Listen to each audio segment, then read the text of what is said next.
Horsons always manage to hide their lasses. Thought he'd outsmarted me, the arseway. Mean he hadn't? I ploughed the snot out of that little shit. That's whatever the fuck he was. Must have surprised the old coot. Bet he wet himself. It's messed up. Geralt is definitely my hero. He's an awesome guy. The innkeep must be who I'm looking for. Or know him. Thanks for not starting a row with those swine. I don't generally poke my nose in other people's business. Looking to stay the night? No. I'm looking for Hendrik. Man lives in Heatherton. Don't know where that is. Other side of the hill. Looked that away this morning, saw a strange glow. Imperials on the raid, perhaps. But who knows? Yep. Anything else you can tell me about Hendrik? Odd fellow. Arrived from who knows where and for no apparent reason. Shacked up with a widow whose husband was stabbed for a scrap of bread. Baron's men don't like strangers. Aye, he stays out of their way. Always seems to know when they're coming. Always manages to disappear. Thanks, Innkeep. A witcher, and not a second too soon. Understand you have a contract for me. Aye, it's my brother Mickle. Been a week now since he took the women of Bellows into the hills. The women of Bellows? Bellows were a rich village, till the war passed through. Huts were burned down, larders cleared out, all the menfolk conscripted. Women were left to fend for themselves, without food nor shelter. No one wanted them. Redanians wouldn't let them into Novigrad, so Mickle took them to the old mines, get them out of the rain at least. And I've not had word from him since. Let's talk about the reward. Could look into it. If you paid me more.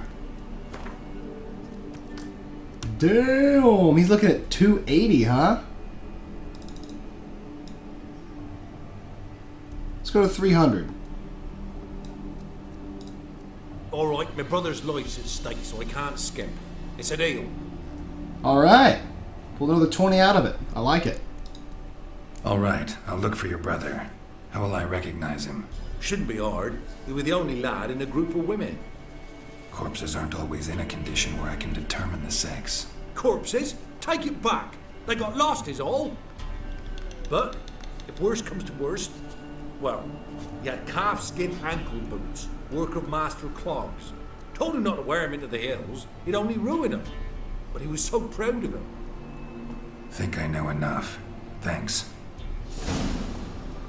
Dude, I miss being in Korea because bartering was the shit. Like, bartering with people was super easy. Monster contract, the missing brother. Loots. Yeah. Come on, CD Projekt Red. I need to be able to store shit, bruh. Alright, out the back way. There's those guys' horse. You've got a young daughter, Gramps. Oh no. Search where you will. Good reason. You'll not hide her in time. Until you watch every lad and shatter her senses. Done everything. Done all you. Let's talk to these asshats. You stink of dead men. Get out. Boring as fuck. Fine. Yes, I don't know if I wanted to start a fight. See if you got any food. Greetings. Baron's not from around here, right? He's Temerian, but from other parts. Folks say he deserted along with his company. Showed up here one day with his stragglers. They'd all had enough of the wandering. So they took the old lord's castle, and the Baron became master of Crow's Perch.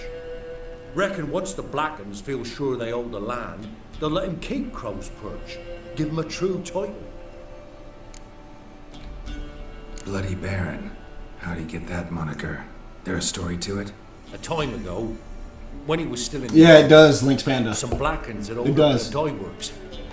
Baron and his men were ordered to take it. Others might have bided their time, starved him out, but the Baron's an hasty one. Attacked straight away. You'll notice that The Black my beard's grown back since I was shaved Baron and his men at took the most of them alive, meeting the other guy. but one of his blokes knocked over a Nilfgaardian vat of red dye. Emperor. It all ran into the river. And you'll Folk notice took after a to little saying while the river he'll have a flowed lot red more with blood. from his goatee. That the Baron had slaughtered his prisoners to a man. Been known as the Bloody Baron ever since. Kind of ironic. Well, a week before, he'd massacred a whole squadron in Ingholm, but far fewer heard that story. Wouldn't mind a drink?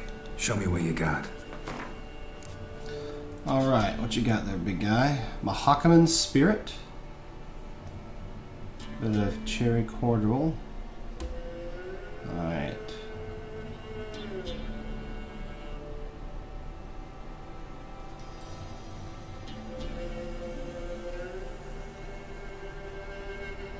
Ah.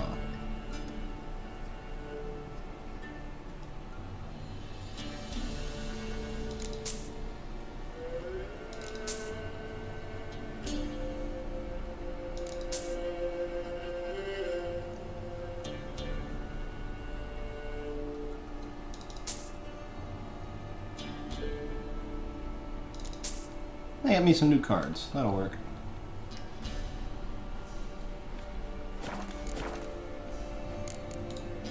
Thanks. Farewell.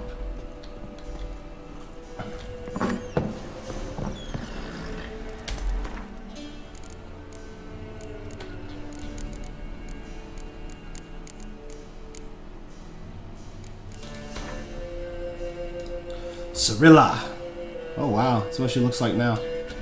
It's updated. Cirilla Fiona Ellen Renin. We call her Ciri for short. Born in 1251.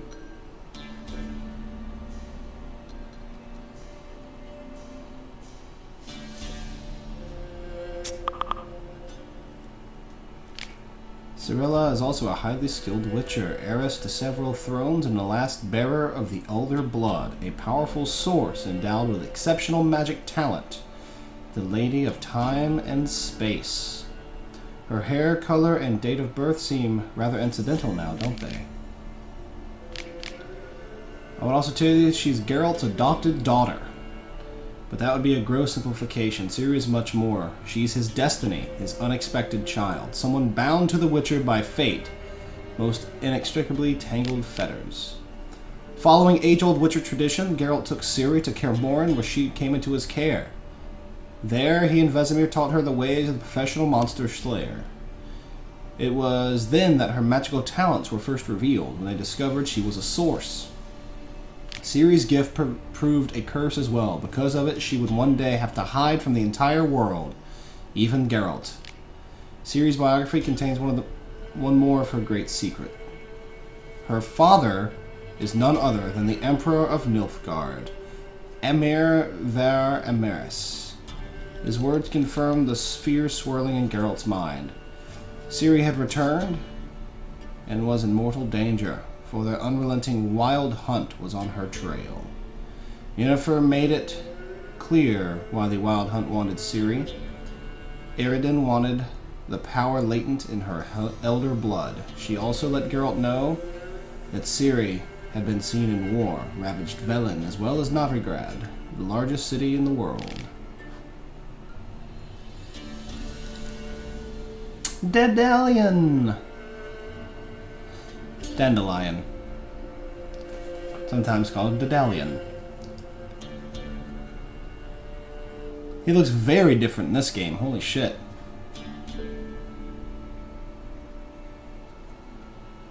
I would wager anyone that you, dear reader, are a person of culture and taste, and therefore already familiar with me, Dandelion, and the role to play in the following tale. Nevertheless, allow me to sketch a few lines by the way of self-portrait for the sake of thoroughness. And in the event you have spent much of the last century in some dark corner where the light of the star has not yet reached. Last half-century. Born in 1229, a talented poet and troubadour, the graduate of the Oxenfurt Academy, a frequent performer at royal courts, and unequaled lover appreciated, and in some cases adored by ladies worldwide. A skilled negotiator and a stirring orator. Such is the image of the bard Daedalian, as painted by his friends and promoters. His image is, of course, somewhat overbright in its coloring. I personally prefer to think of myself as a dedicated artist enthralled to his muse, one whose work has benefited immeasurably from the fact that I was, am, and forever will remain a close friend and steadfast companion to the Witcher Geralt. It is his fate I chronicle in this present day, in which story I shall sing till the end of my days. Amir var Emrys. Oh wait, is there anything else for Cirilla? Oh wow, there is more stuff in Cirilla. Yennefer made it clear why the Wild Hunt wanted Ciri. Oh, okay, no, she actually did. Okay. Eskel, let's see. Emir ver Emrys. Few names in the continent history arose much terror and respect as that of Emir ver Emrys. Deathwin Adin in Ken et Mavud, the white flame dancing on the graves of his foes. Emperor of Nilfgaard, Lord of Matina, Ebig, and Gemira, Sovereign of Nazir and Vikavaro. He was ruler of half the civilized world and aspiring conqueror to the other half. He was personage whose deeds and decisions shaped the fate of the whole kingdoms and populations.